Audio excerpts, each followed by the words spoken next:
కన్యా రాశి వారికి దశమ స్థానంలో బుధుడు, లాభస్థానంలో రవి, గురువు, వ్యయస్థానంలో శుక్రుడు, కేతువు, భాగ్యస్థానంలో కుజుడు. ప్రత్యేకంగా కొన్ని కొత్త కార్యక్రమాలను ప్రారంభించగలుగుతారు, అందులో మంచి ఫలితాలను పొందగలుగుతారు. టిఫిన్ సెంటర్ వ్యాపారాలు, క్యాటరింగ్ వ్యాపారాలు ఏదైనా ప్రారంభించారు, సమస్య సర్వసాధారణం అండి. ఏదో సాధించేశాము, ఒక కర్ర నాటాము, అయిపోదు అక్కడితోటి. ప్రతిరోజు జరగాల్సిందే పని. ఏదో ఒక సమస్య వస్తుంటుంది, దానికి పరిష్కారం వెతుక్కోవాలి, ప్రయత్నం చేయాలి, ఆ సమస్య పోతుంది, అది వెళ్ళిన తర్వాత ఇంకొకటి వస్తుంది. ఏదో మన సొంత వ్యాపారం మనం పెట్టుకుంటే మనకి ఏ ఇబ్బంది ఉండదు, మనకి జీవితం హాయిగా ఉంటుందని మాత్రం భ్రమపడద్దు. ఎందుకనంటే ఆరంభ శూరత్వాన్ని ఎక్కువగా ప్రదర్శిస్తుంటారు. ఏదో అక్కడ కొబ్బరికాయ కొడితే అంతా అయిపోతుంది అనుకుంటారు. అలా జరగకపోవచ్చు, అన్ని వేళలా మాత్రం అలా జరగదు. కొంచెం మంచి చెడు అన్నీ కలిసే ఉంటాయి. కాబట్టి తెలుసుకొని మెలగండి. దూర ప్రయాణాలు అనుకూలంగా ఉంటాయి. ప్రత్యేకించి దూరపు వార్తలు అంటే ఊరు నుంచి కావచ్చు, దూర ప్రాంతంలో ఉన్నటువంటి వ్యక్తుల నుంచి కావచ్చు, కొద్దిపాటి సమాచారాన్ని మీరు వినే అవకాశం ఉంటుంది. తొందరపడి మాత్రం మాట్లాడద్దు. విన్నారా, ఊరుకున్నారా, మర్చిపోయారు, అంతవరకే. వాళ్ళు ఇలా మాట్లాడుతున్నారు, వాళ్ళు అలా మాట్లాడుతున్నారని మాత్రం మీరు కలగజేసుకుంటే మీ కుటుంబంలో కలహాలు ప్రారంభమయ్యే అవకాశం ఉంటుంది.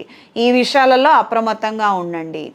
ఈ వారం పరిహారం ప్రత్యేకంగా రాబోయే పౌర్ణమి రోజున దక్షిణామూర్తి హోమం జరిపించుకోవడము లేదా సంకల్పం చెప్పించుకోవడం వలన మంచి జరుగుతుంది, శుభ పరిణామాలను పొందగలుగుతారు. ఈ రాశిలో జన్మించిన స్త్రీలకు ఉద్యోగం మారాలన్న ఆలోచనలు ఏర్పడవచ్చు. క్రయ విక్రయాలలో అంతంత మాత్రపు ఆదాయమే వస్తుంది. ప్రత్యేకించి ఉన్నతాధికారులతోటి, సేల్స్ వారితోటి, మీ యొక్క ఇన్స్టిట్యూషన్స్, వ్యాపార కేంద్రాలకి సమస్యలు వచ్చే అవకాశం ఉంటుంది. చలాన్సు, పెనాల్టీలు, రకరకాలైనటువంటి క్లాజులు ఇవి సరిగ్గా పట్టించుకోకపోవడం వలన మీరు ఎక్కువ శాతం ధనం ఖర్చు చేసుకునే పరిస్థితులు, మీకు నోటీసులు వచ్చే అవకాశాలు పెరిగే విధంగా ఉంటుంది. అప్రమత్తంగా ఉండండి. ఏదో వాళ్ళకి బాధ్యత ఇచ్చాము, వాళ్ళు చేస్తారని మేము అనుకున్నాము, చేయలేదా అని చెప్పనని మనం ఆశ్చర్యంగా ప్రవర్తించడం వల్ల, మనం ఆశ్చర్యపోవటం వలన మనకి నష్టమే తప్పించి ఏ ఉపయోగం లేదు.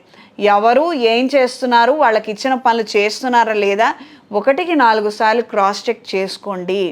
దీని వలన మీకు 10 రూపాయలు ఖర్చు అయ్యే దగ్గర 10 రూపాయలే ఖర్చు అవుతుంది. 25 రూపాయలు మీరు నష్టపోకుండా ఉంటారు. ఇది తెలుసుకొని మెలగండి. ప్రత్యేకించి అయిన వాళ్లే పనులు చేస్తున్నారు అన్నప్పుడు మరింత జాగ్రత్తగా వ్యవహరించండి. ఈ రాశిలో జన్మించిన వారికి ఈ వారం కలిసొచ్చే రంగు పసుపు, కలిసొచ్చే దిక్కు పడమర, కలిసొచ్చే సంఖ్య 3.